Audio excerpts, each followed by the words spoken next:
I'm Anisha. To know more about my work, you may visit my website www.tarotbyanisha.com. For those of you who are seeking deeper clarity, be it in your love lives or your career, for a personal consultation, you may write to me at tarotbyanisha@gmail.com.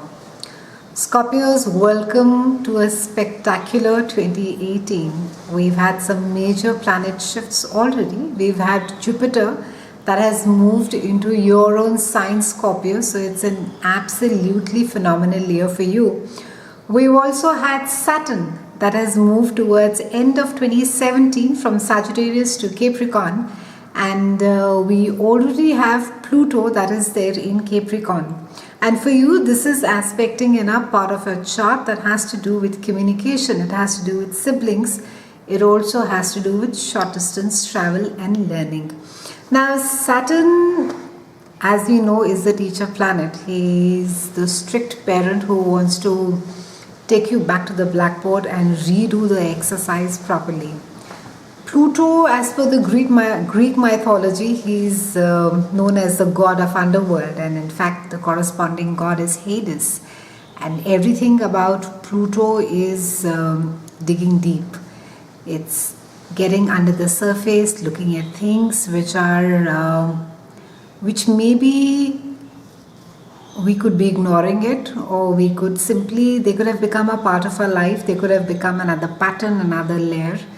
So Pluto is all about renewal, it's about rebirth, it's about regeneration, transformation, and on the negative side, the Plutonian energy tends to get very controlling. It can bring about a lot of greed.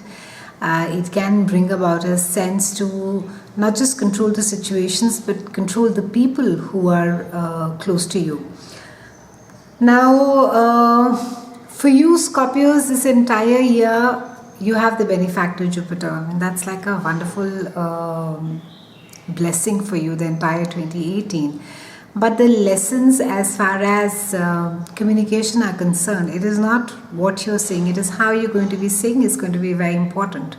And it's about networking, it's about how much is it that you can really reach out and connect with people. It's about higher mind and learning. Maybe some of you are reaching out and finally doing a senior executive course. Maybe you are sharpening your own skill set and you're learning more now. For some of you, it could be that you are in a space at work where it's more of a, you're being mentored. You're in a place where it's like restarting your career again, and you are and there's lots to learn. So it's a wonderful next 2.5 years, because Pluto is going to be quite merciless and in a good way.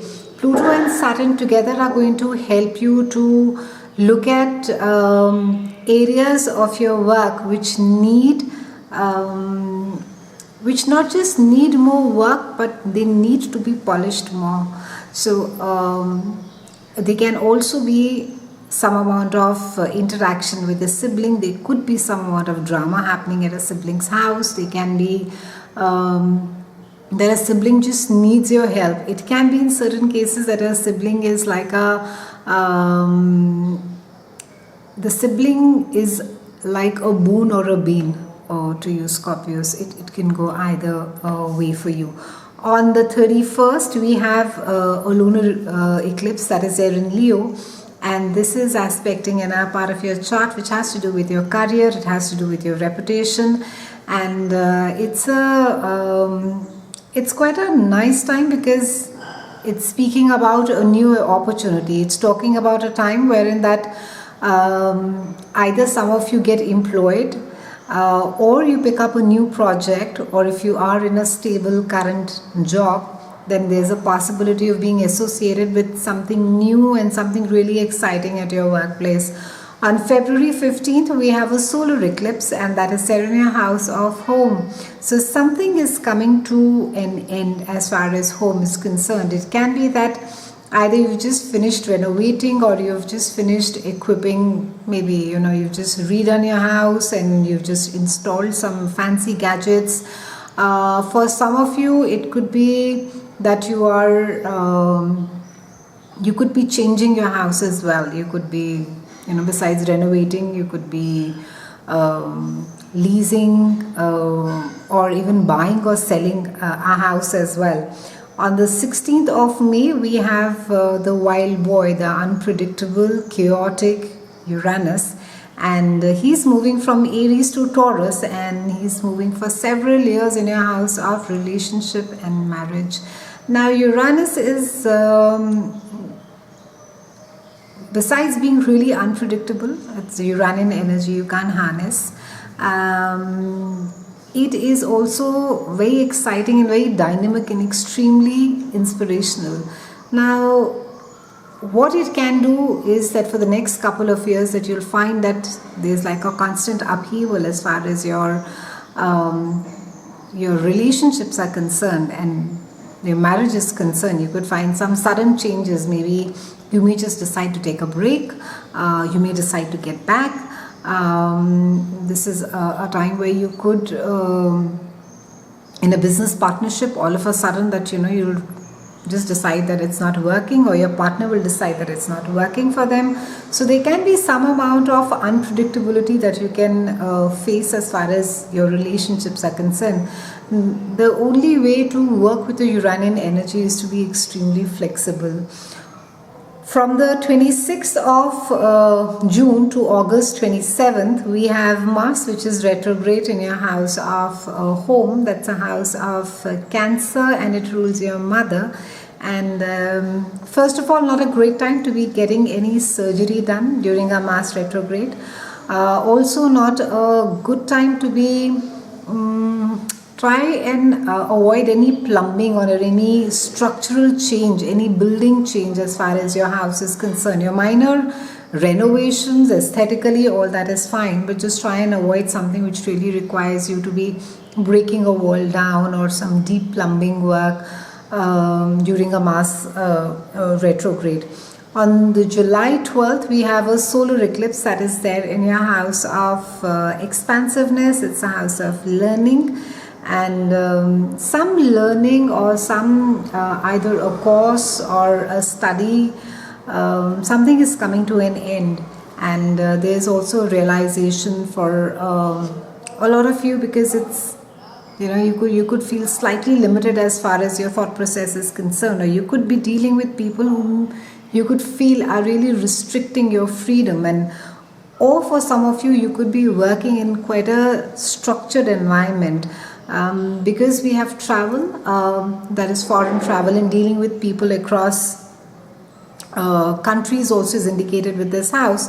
With the full moon over here, it could be a sense that some of you will decide to move and leave your current place, your country or your city, and say, okay, I need to be going across and I need to be living in another place. August 11th, we have a solar eclipse that is there in Leo, and this is there again in a part of your chart which has to do with your work, reputation. Wonderful time again to be for projects to culminate. Wonderful time to be presenting your finished reports, and something in it for some of you could be coming to a closure. For some of you, it could even mean changing a new job. You could be exiting out of the current place.